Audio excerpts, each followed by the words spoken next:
73년을 살아오면서 가족한테 이런 말을 들을 줄은 몰랐습니다. 엄마, 이제 그 더러운 까마귀랑 그만 어울리세요. 동네 사람들이 뭐라고 해요? 15년, 제 인생의 마지막 15년을 함께 보낸 친구를 더러운 것이라고 하다니. 여러분, 좋아요 눌러주시고 끝까지 들어보세요. 이 이야기의 진실을 알게 되면 과연 누가 누구에게 미안해야 하는지 아실 거예요. 저는 박순희입니다. 올해 73세이고 혼자 살고 있어요. 아니, 혼자 산다고 생각했는데 사실은 15년 동안 한 친구가 저를 지켜주고 있었더라고요. 그런데 그 친구가 사람이 아니었답니다. 이야기는 15년 전으로 거슬러 올라가요. 그때 저는 58세였고 남편을 갑작스런 심장마비로 떠나보낸 지 1년 뒤였어요. 그 당시만 해도 큰아들 민수, 둘째 딸 영희와 함께 살았거든요. 그런데 아이들이 하나둘 결혼을 하면서 상황이 달라졌어요. 민수가 결혼할 때였어요. 며느리 미경이가 신혼집이 좁다면서 잠깐만 따로 살아보자고 하더라고요. 나중에 큰 집으로 이사하면 모시겠다고 했는데 그 잠깐이 15년이 되었네요. 영희도 대학 졸업하자마자 캐나다로 떠났어요. 더 나은 기회를 찾아서라고 했지만 사실은 답답한 한국을 벗어나고 싶었던 것 같아요. 그렇게 혼자가 되었어요. 35년 동안 아이들을 가르치던 학교도 정년퇴임하고 남편도 없고 자식들도 모두 떠나고 처음 몇 년은 정말 힘들었어요. 누구와 대화할 사람도 없고 하루 종일 집에 혼자 있으니까 우울증까지 왔더라고요. 그래서 시작한 게 아침 산책이었어요. 우리 집 근처 작은 공원에 매일 아침 6시에 나가기 시작했어요. 처음에는 그저 집에서 벗어나고 싶어서였죠. 그리고 너무 외롭고 누군가와의 대화가 절실하게 필요했어요. 그런데 며칠 다니다 보니까 이상한 걸 발견했어요. 공원 정자 옆에 큰 느티나무가 있는데 거기에 까마귀 한 마리가 매일 같은 시간에 와서 앉아 있는 거예요. 처음에는 그냥 우연인 줄 알았는데 일주일, 보름, 한 달, 정말 신기하게도 제가 공원에 도착할 때마다 그 까마귀가 먼저 와서 저를 기다리고 있더라고요. 그런데 정말 외로웠어요. 하루 종일 집에 혼자 있으니까 말할 사람이 없잖아요. 아들은 바쁘다고 전화도 잘 안 받고 딸은 캐나다에 있고 어느 날 그 까마귀를 보면서 혼자 말을 했어요. 너도 혼자 사는구나? 나처럼 외로운가? 그랬더니 신기하게도 그 까마귀가 까악까악 대답하는 거예요. 그때부터 시작된 거예요. 매일 아침 그 까마귀에게 말을 걸기 시작했어요. 오늘은 날씨가 좋네. 어젯밤 잘 잤어? 아들이 또 안 왔어. 너는 가족이 있니? 오늘 뉴스에서 이런 일이 있었대. 처음에는 혼잣말인 줄 알았는데 그 까마귀가 정말로 제 말을 듣고 있더라고요. 제가 말을 하면 고개를 갸웃거리고 슬픈 이야기를 할 때는 조용히 있고 어느 날은 제가 눈물을 흘리면서 말했어요. 나는 정말 외로워. 말할 사람이 너밖에 없어. 그랬더니 그 까마귀가 제 가까이 와서 날개를 살짝 펼치더라고요. 마치 위로해 주는 것 같았어요. 그날부터 저는 매일 그 까마귀에게 하루 있었던 일들을 다 이야기했어요. 15년 동안 제 모든 이야기를 들어준 유일한 친구였거든요. 이름도 지어줬어요. 까먹이라고. 까만 친구가 먹이를 먹는다고 해서요. 그런데 시간이 지나면서 그냥 까망이라고 부르게 됐어요. 정말 가족 같았거든요. 까망이는 제 감정을 다 알아차렸어요. 제가 기분 좋은 날에는 활발하게 날아다니고 슬픈 날에는 조용히 제 곁에 앉아 있어주고 누군가에게 말을 할 수 있다는 게 이렇게 소중한 줄 몰랐어요. 비록 사람은 아니었지만 까망이는 제 말을 한 번도 귀찮아하지 않았어요. 몇 년이 지나면서 저와 까망이의 우정은 더욱 깊어졌어요. 매일 아침 6시면 만나서 하루 있었던 일을 다 이야기하고 까망이도 까악까악 대답해주고 정말 신기했어요. 제가 어제 민수가 전화 안 했어라고 하면 까망이가 슬픈 듯이 고개를 숙이고 오늘은 기분이 좋아라고 하면 날개를 펄럭이면서 기뻐하더라고요. 그런데 이웃 할머니들이 이상하게 생각하기 시작했어요. 순이야, 혼자 뭐 중얼거리고 있어. 까마귀한테 말하는 거야? 그제야 깨달았어요. 다른 사람들 눈에는 제가 까마귀한테 혼잣말하는 이상한 할머니로 보일 수도 있다는 걸. 하지만 저에게는 까망이가 정말 소중했어요. 15년 동안 제 이야기를 들어준 유일한 친구였거든요. 사람들이 뭐라고 해도 상관없었어요. 그런데 문제가 생겼어요. 민수와 미경이가 이걸 알게 된 거예요. 어느 날 민수가 갑자기 집에 와서 말하더라고요. 엄마, 동네 사람들 말로는 매일 공원에서 까마귀한테 혼잣말 한다던데 사실이에요? 혼잣말이 아니야. 까망이와 대화하는 거야. 그랬더니 민수가 소리를 질렀어요. 엄마, 까마귀와 대화요? 엄마 정신 괜찮으세요? 아들이 저를 정신병자 취급하니까 정말 서러웠어요. 민수야, 엄마가 얼마나 외로운지 아니? 하루 종일 말할 사람이 없어서. 그랬더니 민수가 그렇다고 까마귀한테 말을 해요? 엄마, 이건 정상이 아니에요. 사람들이 뭐라고 하는지 아세요? 며느리, 미경이는 더 심했어요. 어머니, 동네에서 이상한 할머니라고 수군거린다던데요. 민수 직장에서도 소문났어요. 제발 그만하세요. 이상한 할머니? 15년 동안 혼자 살면서 누가 제 외로움을 달래줬나요? 까망이밖에 없었어요. 그날 밤 민수가 마지막으로 이렇게 말했어요. 엄마, 정신병원에 한번 가보시는 게 어때요? 까마귀와 대화한다는 게 정상적인 일은 아니잖아요. 정신병원? 제 아들이 저를 정신병자라고 생각한다니. 그 일이 있고 나서 저는 정말 조심스럽게 까망이를 만났어요.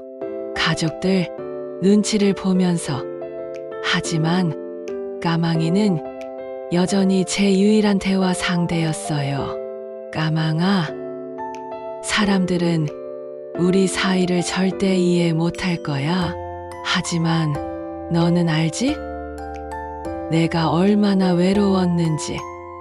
그러면 까망이가 제 어깨에 살짝 앉아서 위로해주곤 했어요. 그런데 몇 달 전부터 이상한 일들이 일어나기 시작했어요. 까망이가 가끔 안 나타나는 거예요. 처음에는 일주일에 한두 번 정도였는데 점점 자주 보이지 않더라고요. 한 달 전부터는 아예 모습을 감춘 거예요. 15년 동안 하루도 빠지지 않았던 친구가 갑자기 저는 미치겠더라고요. 유일한 대화 상대가 사라진 거예요. 다시 하루 종일 아무와도 말하지 못하는 날들이 돌아온 거죠. 공원 전체를 돌아다니면서 찾아봤어요. 까망아, 어디 있어? 엄마가 잘못했어 하면서 울었어요. 그런데 그때 충격적인 이야기를 들었어요. 이웃집 김영숙 할머니가 조심스럽게 말해 주시더라고요. 순이야, 미안한 말인데 내 아들 며느리가 동사무소에 신고했대. 뭘 신고했다고? 까마귀 때문에 주민들이 불편하다고. 그리고 내가 정신적으로 이상하다고 방역업체에서 와서 쫓아갔다더라. 뭐라고? 내가 정신적으로 이상하다고? 그 순간 머리가 하얘졌어요. 내 아들이, 내 며느리가 제 유일한 대화 상대를 쫓아내고 저를 정신병자로 신고했다고요? 바로 민수한테 전화했어요. 민수야, 너희가 까망이를 쫓아냈어? 그리고 엄마를 정신병자라고 신고했어? 민수가 대답했어요. 엄마, 그게 엄마를 위한 일이에요. 까마귀한테 말하고 다니시니까 사람들이 15년 친구를 위한 일이라고 내 유일한 대화 상대를. 그랬더니 민수가 소리쳤어요. 엄마, 정신 좀 차리세요. 까마귀가 대화 상대예요.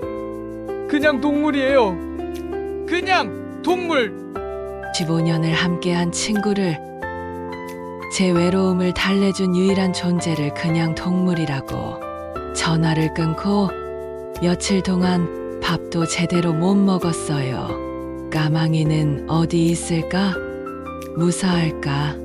그리고 이제 정말로 혼자가 되었다는 절망감.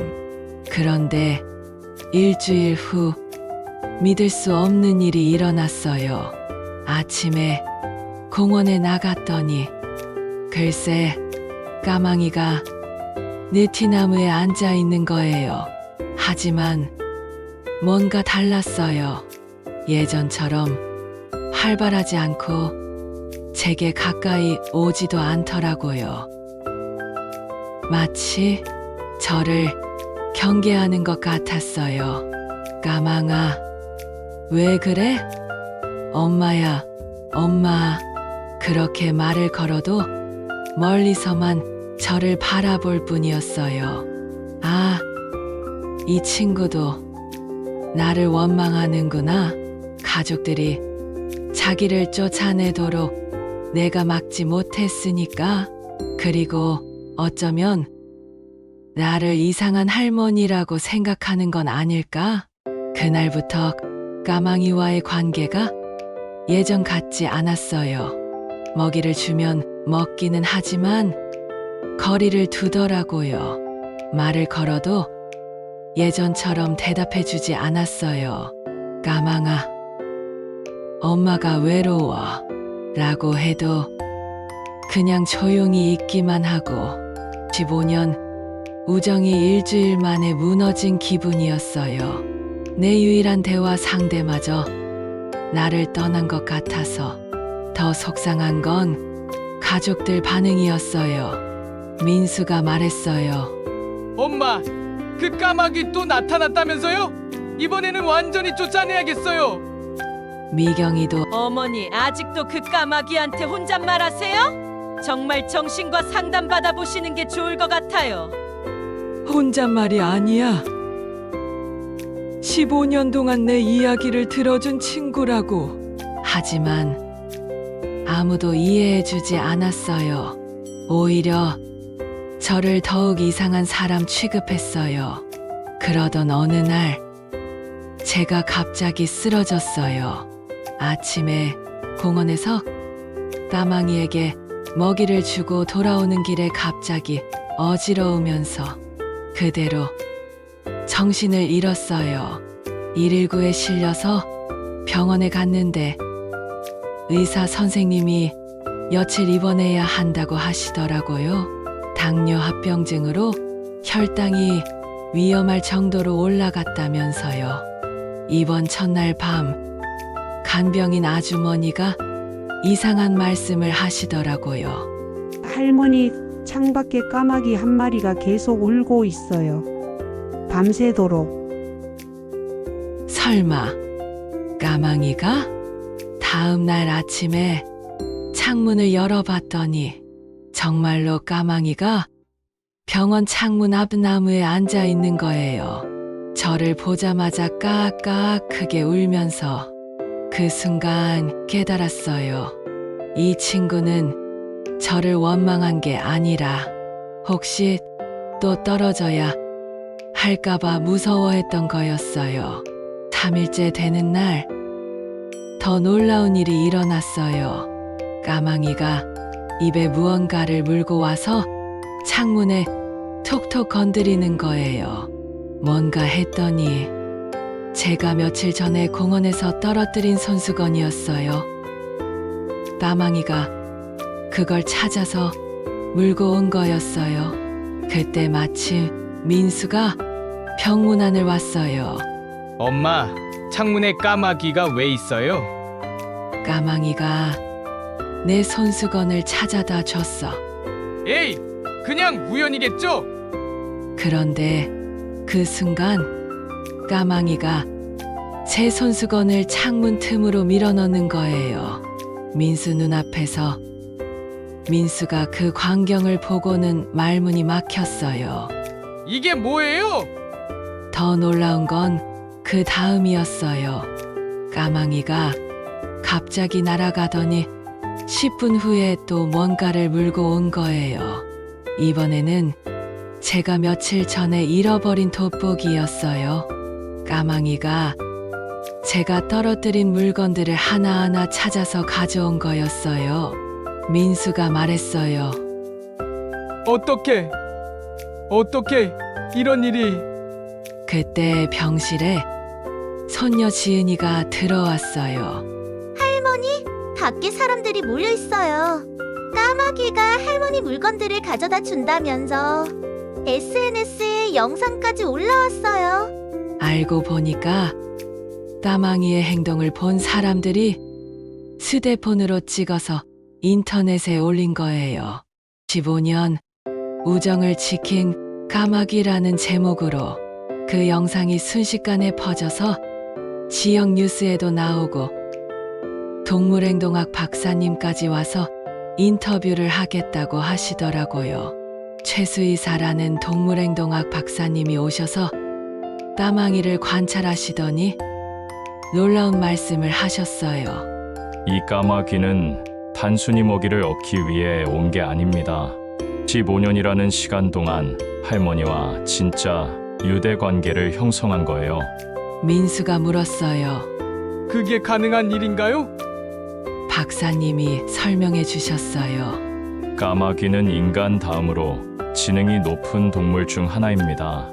특히 자신에게 꾸준히 좋은 일을 해준 사람을 평생 기억하고 심지어 그 사람의 감정 상태까지 읽을 수 있어요. 감정 상태까지요? 네, 할머니가 병원에 입원하신 걸 어떻게 알았을까요? 아마 평소와 다른 할머니의 행동을 감지하고 병원까지 따라와서 지키고 있었던 것 같습니다. 박사님이 계속 설명해 주셨어요. 그리고 할머니가 떨어뜨린 물건들을 찾아다 주는 것. 이건 까마귀가 할머니를 진짜 가족이라고 생각하고 있다는 증거입니다. 그 말을 듣는 순간 민수가 울기 시작했어요. 엄마, 죄송해요. 정말 몰랐어요. 이렇게 특별한 친구였는지. 며느리 미경이도 뒤늦게 왔는데 인터넷 영상을 보고 완전히 마음이 바뀌었더라고요. 어머니, 제가 너무 좋게 생각했어요. 이게 진짜 우정이었네요. 그 일이 있고 나서 우리 가족이 완전히 달라졌어요. 태어날 때 인수와 미경이가 직접 공원까지 와서 까망이를 보더라고요. 엄마, 정말 신기해요. 엄마만 보면 저렇게 좋아하다니. 어머니, 앞으로는 저희도 까망이 먹이 사드릴게요. 정말 특별한 친구네요. 손녀 지은이는 아예 까망이를 할머니의 베스트 프렌드라고 부르면서 SNS에 영상을 올리기도 해요. 캐나다에 있는 둘째 딸 영희도 그 영상을 보고 전화를 걸어왔어요. 엄마, 정말 대단해요. 15년 동안 이런 친구가 있었다니. 다음 달에 한국 가서 까망이도 보고 싶어요. 지금은 매일 아침 6시면 까망이와 만나요. 예전보다 훨씬 더 친해졌어요. 이제는 제 어깨에 올라와서 앉기도 하거든요. 가족들도 주말이면 공원에 와서 까망이를 구경해요. 손녀 지은이는 까망이 전용 먹이까지 사다 주고 동네 사람들의 시선도 완전히 바뀌었어요. 까마귀 할머니가 아니라 우정 할머니라고 부르시더라고요. 이번 일을 통해서 정말 많은 걸 깨달았어요. 첫째, 진정한 우정에는 종족의 경계가 없다는 것. 까망이는 15년 동안 저를 한 번도 배신하지 않았어요. 둘째, 가족이라는 이름으로 상대의 소중한 것들을 함부로 판단하면 안 된다는 것. 제게는 유일한 친구였는데 가족들은 그걸 이해하려 하지 않았어요. 셋째, 꾸준한 관심과 사랑은 정말로 기적을 만든다는 것. 15년 동안 하루도 빠지지 않고 보여준 관심이 이런 아름다운 우정을 만들었어요. 그리고 마지막으로 가족의 진정한 사랑은 이해하려고 노력하는 것이라는 걸 알게 되었어요. 어제도 까망이가 특별한 선물을 가져왔어요. 작은 반짝이는 돌멩이 하나를 제 발 앞에 놓고 가더라고요. 아마 까망이만의 방식으로 저에게 고마움을 표현하는 것 같아요. 민수도 이제는 매주 일요일마다 가족들과 함께 공원에 와서 까망이를 만나러 가요. 처음에는 무서워하던 지은이도 이제는 까망이와 친구가 되었어요. 미경이는 까망이 전용 먹이를 사다 주면서 어머니, 까망이가 정말 똑똑한 것 같아요. 우리 말을 다 알아듣는 것 같다면서 신기해해요. 캐나다에 있는 영희도 다음 달에 한국에 오면 까망이를 꼭 보고 싶다고 하더라고요. 15년 만에 우리 가족이 진짜 가족이 된 기분이에요. 여러분, 혹시 주변에 이런 특별한 친구 있으신가요? 꼭 사람이 아니어도 여러분을 묵묵히 지켜주는 존재가 있다면 소중히 여기세요. 그리고 가족 중에 여러분이 이해하지 못하는 관계나 취미가 있다면 한 번쯤은 이해하려고 노력해 보세요. 어쩌면 여러분이 모르는 아름다운 이야기가 숨어 있을지 몰라요. 댓글로 여러분의 특별한 인연 이야기도 들려주세요. 동물이든 사람이든 여러분을 지켜준 누군가에 대한 이야기를 나눠주시면 함께 감동받겠어요. 앞으로도 까망이와의 이야기가 계속 이어질 거예요. 구독과 알림 설정 꼭 해주시고요. 다음에 또 따뜻한 이야기로 찾아뵐게요. 지금도 창밖을 보니까 까망이가 나무에서 저를 기다리고 있네요. 15년째 변함없는 우리의 약속. 내일 아침 6시에도 계속될 거랍니다. 여러분, 모두 따뜻한 하루 보내세요. 감사합니다.